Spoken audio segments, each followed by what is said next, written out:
a roadmap to single-cell and spatial omics. I'll start out by presenting to you drivers of single-cell profiling and recent developments in single-cell sequencing. From there, I'll move into spatial genomics using nanostring, geomics, digital spatial profiling, and then we'll move to discussion and question and answer. There are many limitations to the standard RNA sequencing assays. So take, if you will, a complex tissue, or in this case, a fruit salad. When we look at bulk genomics, we are basically taking that fruit salad and putting it into a blender so that we get an overall flavor profile, but we're not going to be able to tell any one particular flavor note or particular fruit. We're only going to get that overall view of what's happening. Single-cell genomics is able to take this to the next level so that we can identify all of the individual fruits and how much of them they're present, so that we're going to get a better resolution of what's occurring within that complex tissue or fruit salad.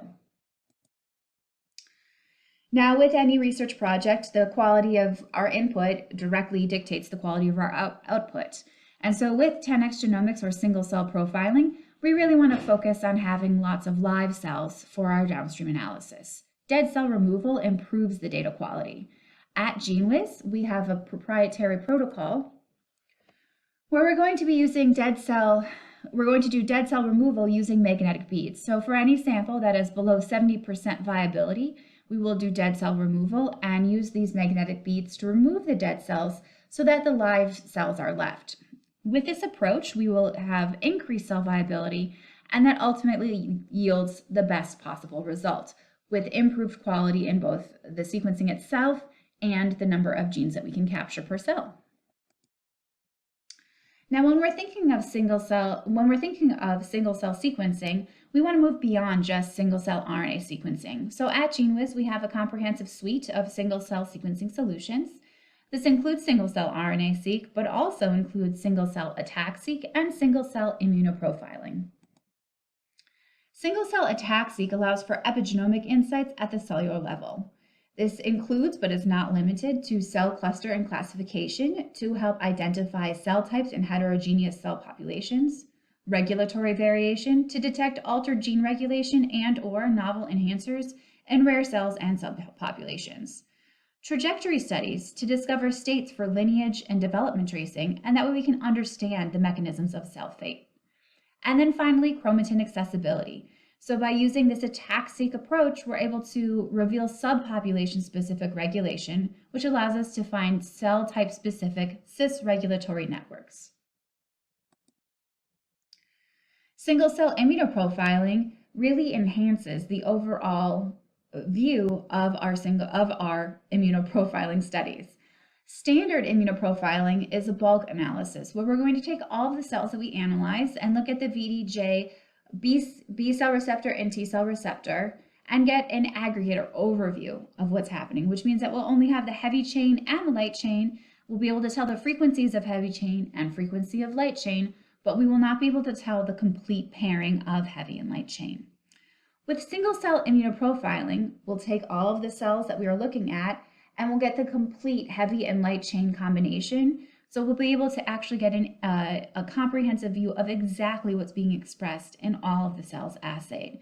It's a much stronger and more comprehensive view of the exact immunoprofile of the sample in question.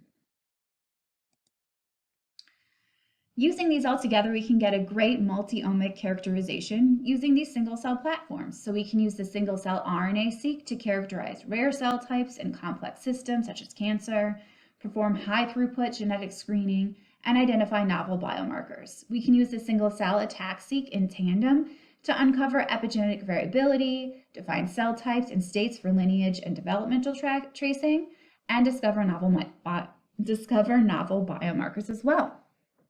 And finally, integrating the single-cell immunoprofiling will allow us to investigate both clonality and diversity and also assemble and annotate entire VDJ gene sequences.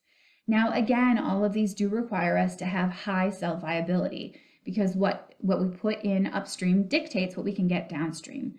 So in addition to dead cell removal, we highly recommend our proprietary cryopreservation protocol. This freezing protocol allows for excellent recovery after acceptance of samples so that we have high cell viability and then can move forward for future studies.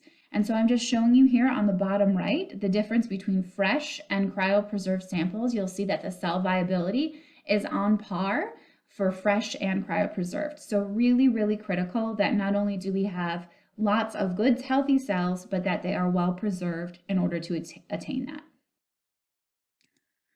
Now, once we have these great healthy cells that we have frozen, shipped appropriately, received, and then done dead cell removal as needed, we can do excellent multi-omic characterization. So here I'm showing you an example of a thymus with single-cell genomics. We did single-cell RNA-seq shown on the left and single-cell ATAC-seq shown on the right. And what we're able to do is actually overlay this information together to determine both the regulation pattern at the DNA level of what can be expressed, and then the expression pattern on the left showing what actually is expressed. So we can combine together regulation component with the actual expression to see a comprehensive view of what's happening in the entire cell.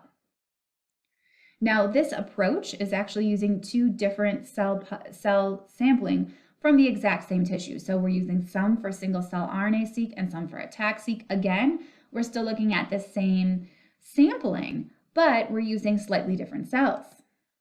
Advances in single-cell profiling are introducing the 10x multiome assay. So you can see here on the left, I'm showing you the example I just described where we are showing a split sample. So some cells are going for gene expression, some are going for ATAC-seq, representing the same whole population and theoretically representing the same number and types of cells. But the new 10x multiome assay will allow for simultaneous detection for ATAC-seq at the DNA level and gene expression on the RNA level. So we'll be able to get a complete comprehensive view of each individual cell together, allowing for just seamless analysis. This will be the gold standard, very cutting edge moving forward, because it will allow us for a comprehensive view of exactly what's happening in every cell that's analyzed. Now, of course, there are limitations to single cell assays. So when we think of our complex tissue or our fruit salad and we go to our single cell genomics, we're going to be able to tell all of the different kinds of fruit that it's made up of and how much of each particular fruit, but we won't be able to tell where those fruits are in the fruit salad. So we won't be able to know which cells are by which cells when we're thinking of this in this spatial tissue form. And that's where spatial genomics can really take this all to the next level. So if we think of bulk RNA-seq, we're going to get a high-level overview, but we're not going to capture any heterogeneity. We're really getting one uniform view of that entire tissue as a whole. This is really great if I have something that's going to be very homogeneous, but if it's very heterogeneous, I'm not really going to know what's making up what. Single-cell RNA-seq can really help with that because we're able to characterize the heterogeneity of the population, but we're losing all of the spatial relationship. And that's where spatial genomics can really come into play. We're going to be able to use that tissue specimen itself for the RNA or protein expression, and we'll be able to maintain that, that cellular context while also doing the assay. So what does this look like? Here's a good example. So if we think of spatial genomics, we can take, for example, infiltrating tumor. You can imagine now here we have on the left areas that have tumor that are indicated by our marking, as well as the normal tissue. And on right, we have the same. Now, if we looked at these together with our bulk approach, we would get the same amount, basically, of tumor versus normal.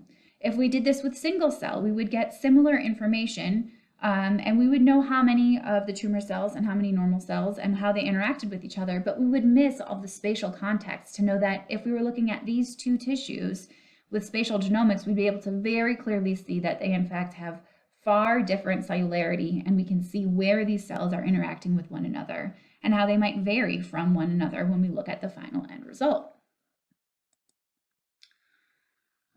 So what that means is that bulk RNA-seq, while being fast and most cost-effective, is really ideal for homogeneous samples only. We'll get transcriptome-wide quantification, but we lose all heterogeneity. The single-cell RNA-seq option allows us to profile thousands of cells with single-cell resolution, which is good for capturing heterogeneity, doing combined gene expression with a VDJ repertoire profiling, and including DNA information with ATAC-seq, but we lose all cellular context. So we'll get a good idea of what all of those cells look like, but we won't know what's adjacent to where.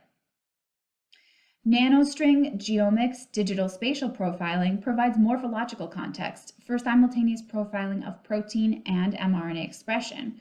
We're able to select large regions of interest or single cells. We have a lot of flexibility as to what we choose, but we may be slightly more limited into how much information we can get. We're going to be using curated panels or process-specific disease panels that can include tens or thousands of transcripts, but not the entire transcript.